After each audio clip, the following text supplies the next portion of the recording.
नमस्कार, देशोन्नतीमध्ये मी ऐश्वर्या शिंदे आपलं स्वागत करते। बघूया प्रदेशच्या आजच्या टॉप 10 बातम्या। विना वातानुकूलित लोकलच्या स्वयंचलित दरवाजांची चाचणी मध्य रेल्वेच्या मुंबई विभागाने कुर्ला कारशेड मध्ये सोमवारी पार पडली। या लोकलच्या डब्यातील दरवाजांतून हवा खेळती राहावी यासाठी जाळी, झडप यांचा वापर करण्यात आलाय। डिसेंबर अखेरपर्यंत मुंबईत स्वयंचलित दरवाजांची विना वातानुकूलित लोकल मार्गस्थ करण्याचे रेल्वे मंत्रालयाचे नियोजन आहे। मुंबई गोवा राष्ट्रीय महामार्गाचे काम 14 वर्ष होऊन पूर्ण झालं नाहीये, मात्र हा राष्ट्रीय महामार्ग दिवसेंदिवस मृत्यूचा सापळा बनत चाललाय।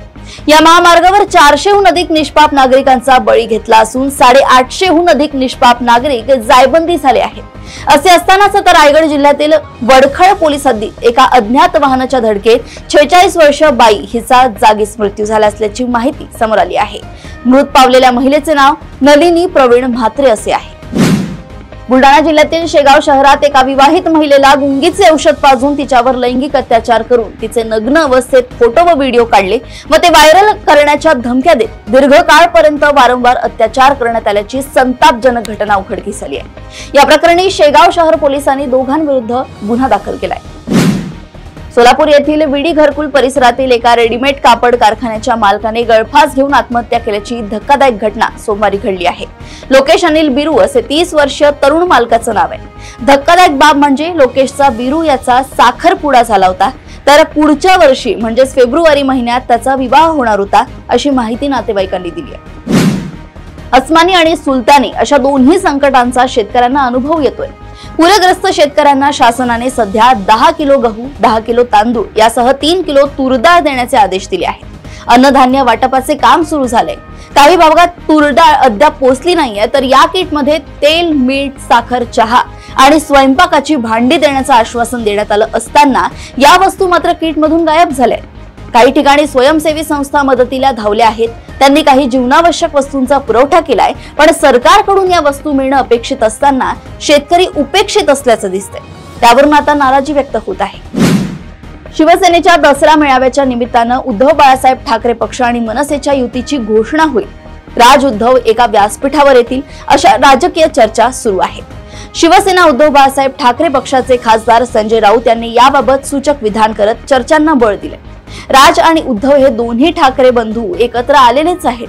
अनेक विषयांवर चर्चा करतायत, एकमेकांशी संवाद साधतायत, विचारांची देवाणघेवाण करतायत।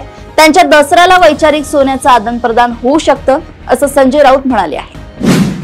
खून, दरोडा, मारामारी, खंडणी यांसारखे गंभीर गुन्हे दाखल असलेला कुख्यात गुंड निलेश घायवळ हा सध्या विदेशात असून त्याचे लोकेशन लंडन येथे आहे असे बोलले जात असताना पुण्याचे पोलीस आयुक्त अमितेश कुमार यांनी तो सध्या स्वित्झर्लंड मध्ये असल्याचं स्पष्ट केलंय। नुकत्याच निलेश घायवळसह त्याच्या टोळीवर कोथरूड पोलिसांनी मकोकाची कारवाई केली आहे। दरम्यान घायवळला देण्यात आलेला पासपोर्ट संदर्भातही पुणे पोलिसांकडून चौकशी सुरू केली आहे। दरम्यान त्याला पासपोर्ट अहिल्यानगर येथील अधीक्षक कार्यालयातून देण्यात आलाय। त्याला मिळालेला पासपोर्ट आणि व्हिसा गुन्हेगारी रेकॉर्ड असताना कसा मिळाला असा प्रश्नही या निमित्ताने उपस्थित होत असून पुणे पोलिसांनी याबाबतची चौकशी सुरू केली आहे। शहर आणि उपनगरांतील नागरिकांची वाहतूक कोंडीतून सुटका व्हावी यासाठी मुंबई महापालिकेने वाहतुकीसाठी जमिनीखालील बोगद्यांचे जाळे तयार करण्याची योजना आखली आहे। त्याकरिता 4300 कोटी रुपयांचा खर्च अपेक्षित आहे। पालिका या प्रकल्पात रस्त्यांच्या खाली अनेक बोगदे बनवणार आहे, त्यामुळे रस्त्यावरच्या वाहतुकीला जमिनीखालून एक नवीन आणि वेगळा मार्ग मिळेल। या प्रकल्पात 6 महत्त्वाचे बोगदे असतील। हे बोगदे पूर्व आणि पश्चिम उपनगरांना एकमेकांशी जोडणार आहे। राज्यातील समूह साधन केंद्र समन्वयक पदासाठी महाराष्ट्र राज्य परीक्षा परिषदेतर्फे 1 ते 5 डिसेंबर या कालावधीत ऑनलाईन परीक्षा घेतली जाणार आहे। एकूण 2410 पदांसाठी ही स्पर्धा परीक्षा घेतली जाणार असून या पदांसाठी शिक्षक पात्रता परीक्षा TET पात्र होणे अनिवार्य आहे। दोन्ही वर्षांच्या खंडानंतर पुन्हा या पदासाठीच्या परीक्षेची घोषणा करण्यात आली आहे।